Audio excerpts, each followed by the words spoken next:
दोस्तों, आज के इस दौर में हम सभी एक ऐसी दौड़-डेच का हिस्सा बन चुके हैं जहां रुकना मना है।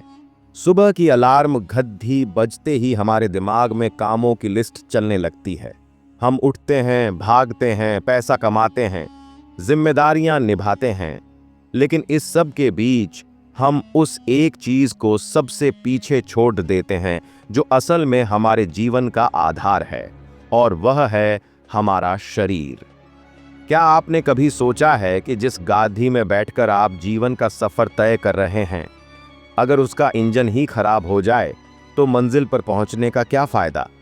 हम अक्सर देखते हैं कि लोग जवानी में तो अपने शरीर का दुरुपयोग करते हैं, गलत समय पर खाते हैं, गलत चीजें खाते हैं, और फिर जीवन के दूसरे पड़ाव में अपनी कमाई का आधा हिस्सा उसी शरीर को ठीक करने में लगा देते हैं।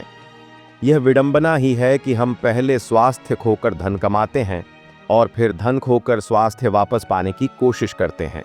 लेकिन क्या हो अगर मैं आपसे कहूं कि स्वस्थ रहना इतना मुश्किल भी नहीं है जितना हमने बना दिया है? हमारे पूर्वज, हमारे ऋषि मुनि और महात्मा बुद्ध जैसे ज्ञानी पुरुष शरीर के विज्ञान को हमसे कहीं बेहतर समझते थे। वे जानते थे कि शरीर एक मंदिर है और इसमें दी जाने वाली सबसे पहली आहुति यानी दिन का पहला निवाला यह तय करता है कि पूरा दिन और अंततः पूरा जीवन कैसा होगा। आज मैं आपको गौतम बुद्ध के जीवन से जुद्धी एक ऐसी ही कहानी सुनाने जा रहा हूं जो न केवल आपकी आंखों से अज्ञानता का पर्दा हटा देगी, बल्कि आपको एक ऐसा रहस्य बताएगी जिसे अपनाकर आप जीवन भर निरोगी रह सकते हैं।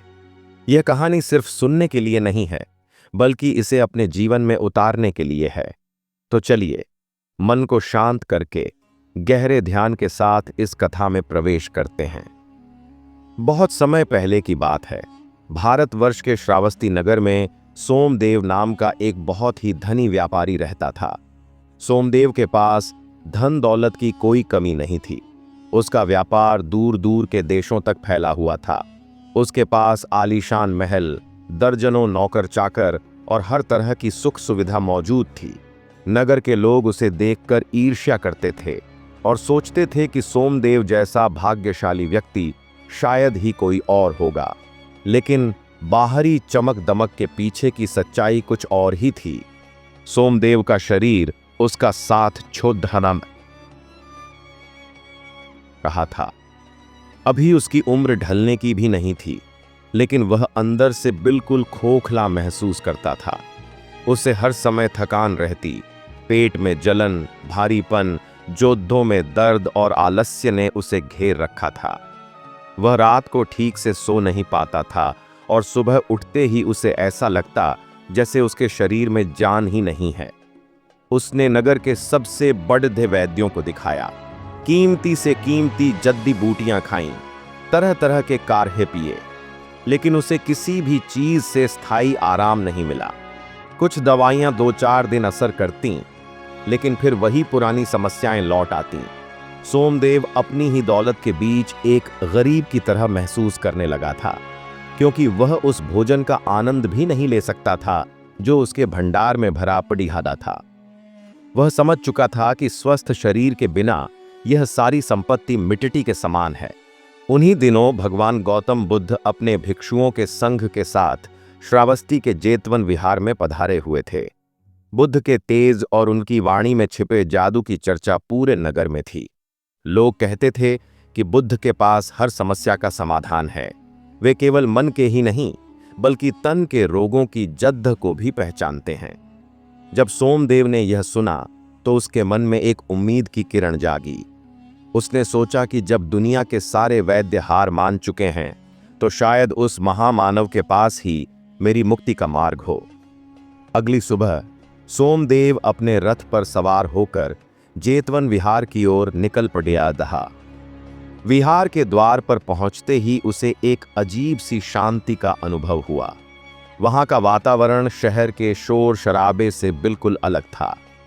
पक्षियों की चहचहाहट, वृक्षों की सरसराहट और ध्यान में लीन भिक्षुओं के चेहरों पर तैरती हुई शांति ने सोमदेव के मन की बेचैनी को कुछ कम कर दिया। उसने देखा कि एक विशाल बरगद के पेड़ के नीचे भगवान बुद्ध शांत मुद्रा में बैठे हैं। उनके चेहरे पर सूर्य जैसा तेज और चंद्रमा जैसी शीतलता थी। सोमदेव ने आगे बढ़कर उनके चरणों में अपना सिर रख दिया और अपनी आंखों से बहते हुए आंसुओं को रोक न सका। बुद्ध ने अपनी करुणा भरी दृष्टि से सोमदेव की ओर देखा और उसे बैठने का संकेत दिया। उन्होंने अत्यंत ही सौम्य स्वर में पूछा, हे गृहस्थ, तुम्हारे पास सब कुछ होते हुए भी तुम्हारे भीतर यह कैसा विषाद है?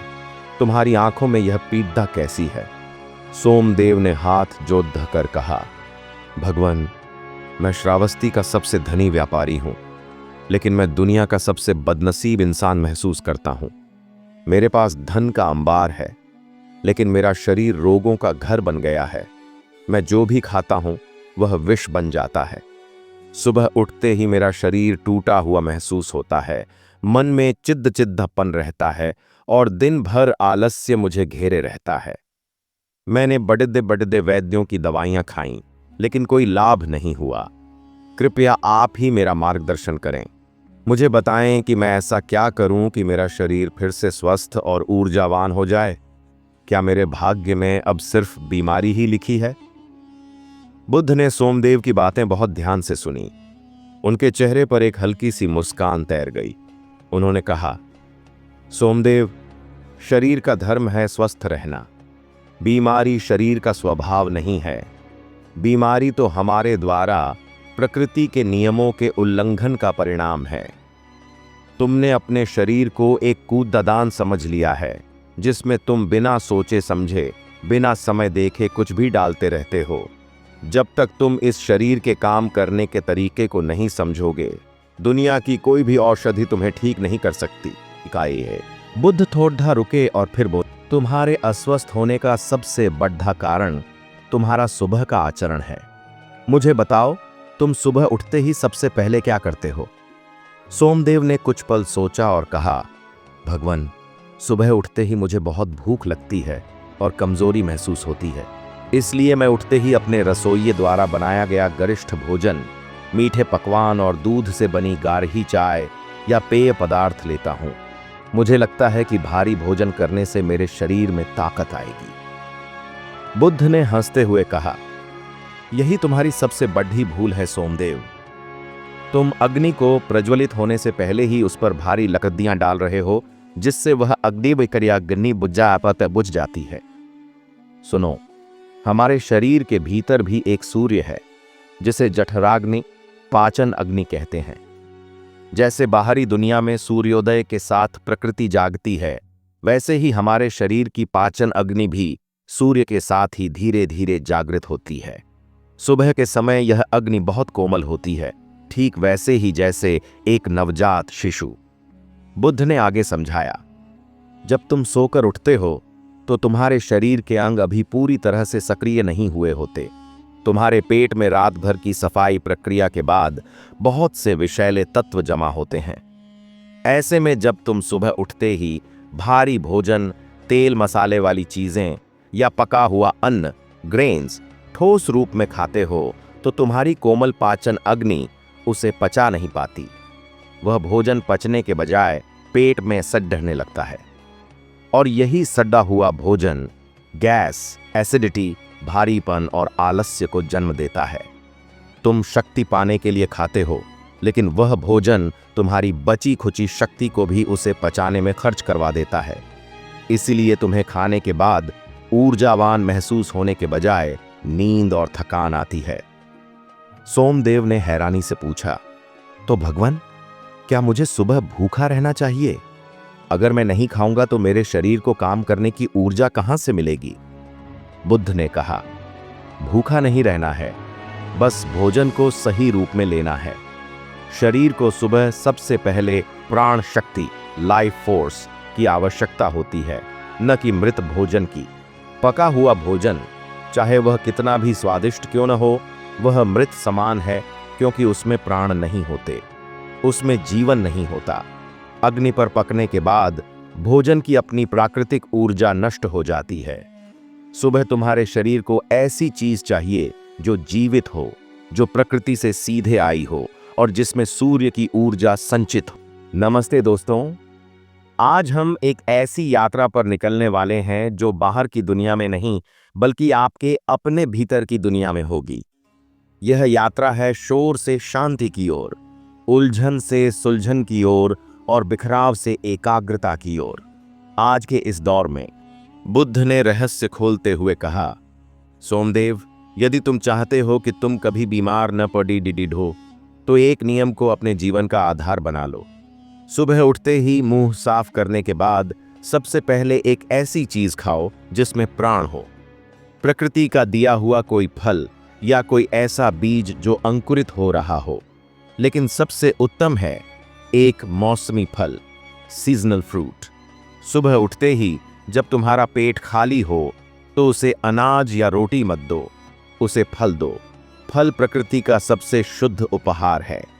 फलों में वह पानी होता है जो अमृत के समान है।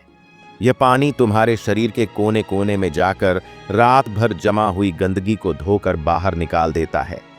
फलों को पचाने में तुम्हारे शरीर को बहुत कम ऊर्जा खर्च करनी पड़ती है। जहां पके हुए अनाज को पचाने में 6 से 8 घंटे लगते हैं, वहीं फल मात्र 3 घंटे में पचकर तुम्हारे रक्त में मिल जाते हैं और तुम्हें तुरंत ऊर्जा देते हैं। सोमदेव बड़े ध्यान से सुन रहा था, लेकिन उसके मन में एक शंका थी। उसने पूछा, भगवान, केवल एक फल खाने से मेरे विशाल शरीर की भूख कैसे मिटेगी? और क्या हर फल अमृत है? बुद्ध ने उत्तर दिया, शुरुआत एक फल से करो, लेकिन पेट भरकर खाओ। प्रकृति ने जिस मौसम में जो फल दिया है, वही तुम्हारे लिए औषधि है। अगर तुम सुबह सबसे पहले शरीर में भारी अन्न डाल दोगे, तो शरीर का सारा ध्यान उसे पचाने में लग जाएगा और शरीर की मरम्मत का काम रुक जाएगा। लेकिन जब तुम सुबह जीवित भोजन यानी फल या रात के भीगे हुए बादाम, अखरोट या अंकुरित मूंग जैसी चीजें खाते हो, तो तुम अपने शरीर को वह कच्चा माल देते हो जिससे वह नई कोशिकाओं का निर्माण करता है। बुद्ध ने अपनी बात को और गहराई से समझाते हुए कहा, देखो सोमदेव, यह शरीर पंचतत्वों से बना है। इसमें सबसे ज्यादा हिस्सा जल, वाटर का है। इसलिए सुबह सबसे पहले शरीर को जल युक्त भोजन चाहिए। जब तुम सुबह उठते ही चाय, कॉफी या परांठे जैसी सूखी और भारी चीजें खाते हो, तो तुम शरीर के निर्जलीकरण, डिहाइड्रेशन को बढ़ा देते हो। याद रखो, सुबह का पहला निवाला ही यह तय करता है कि तुम्हारी जठराग्नि धकेगी या बुझ जाएगी। तो आज से यह संकल्प लो, सुबह उठो, 2 गिलास गुनगुना पानी पियो ताकि शरीर की आंतें साफ हो सकें।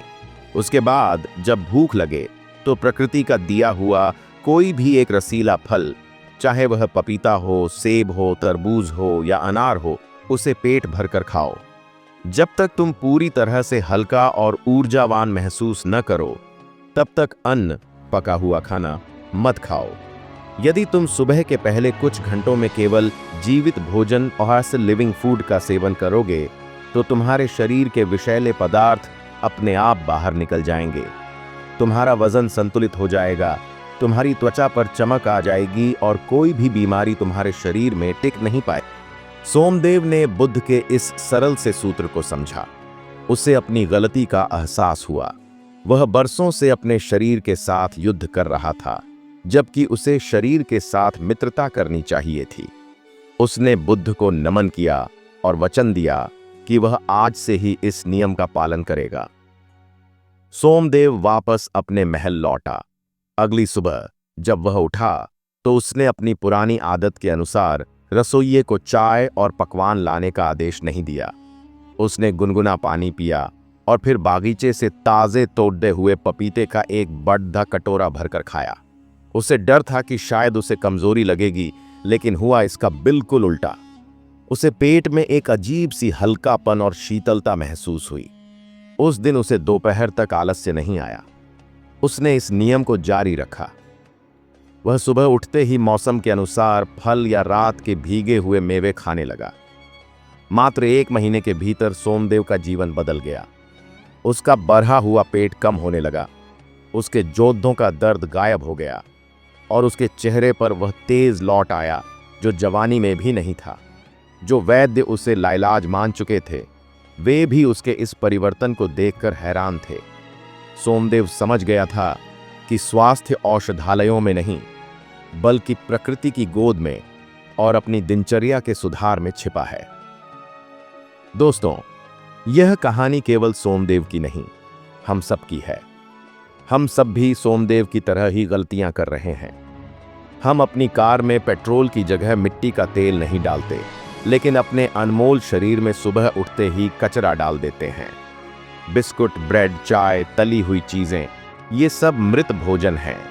इनमें न तो फाइबर है, न जीवन है और न ही नमी। ये आंतों में जाकर चिपक जाते हैं और बीमारियों को निमंत्रण देते हैं। गौतम बुद्ध का यह संदेश आज के विज्ञान ने भी माना है। जब हम सोकर उठते हैं, हमारा शरीर एलिमिनेशन मोड यानी सफाई की प्रक्रिया में होता है। उस समय उसे फाइबर और पानी से भरपूर भोजन चाहिए जो सफाई में मदद करे, न कि ऐसा भोजन जो रास्ता रोक दे। जब आप सुबह फल खाते हैं तो आपको विटामिन, मिनरल्स और एंटीऑक्सीडेंट्स का खजाना मिलता है। यह आपकी रोग प्रतिरोधक क्षमता को इतना बढ़ा देता है कि छोटी मोटी बीमारियां तो क्या, बेढीरी बीमारियां भी आपके पास आने से डरती हैं। तो क्या आप तैयार हैं अपने जीवन को बदलने के लिए? यह कोई बहुत मुश्किल काम नहीं है। कल सुबह से ही एक छोटी सी शुरुआत करें। अपनी सुबह की चाय या कॉफी को थोड़ी देर के लिए त्याग दें या उसे नाश्ते के बाद पिएं। उठते ही सबसे पहले प्रकृति से जुड़ दें। कोई भी एक फल जो आपको पसंद हो, उसे अपने दिन की शुरुआत बनाएं। आप देखेंगे कि मात्र 7 दिनों के अंदर आपके शरीर में ऊर्जा का संचार होने लगेगा। आपकी नींद गहरी होगी, आपका दिमाग शांत रहेगा और आप खुद को पहले से कहीं ज्यादा जवान महसूस करेंगे। याद रखिए, पहला सुख निरोगी काया है। अगर शरीर स्वस्थ है तो ही आप जीवन के बाकी सुखों का आनंद ले सकते हैं। बुद्ध का यह अनमोल रहस्य, जीवित भोजन का रहस्य, अपने जीवन में अपनाएं और रोग मुक्त जीवन की ओर पहला कदम बढ़ाएं।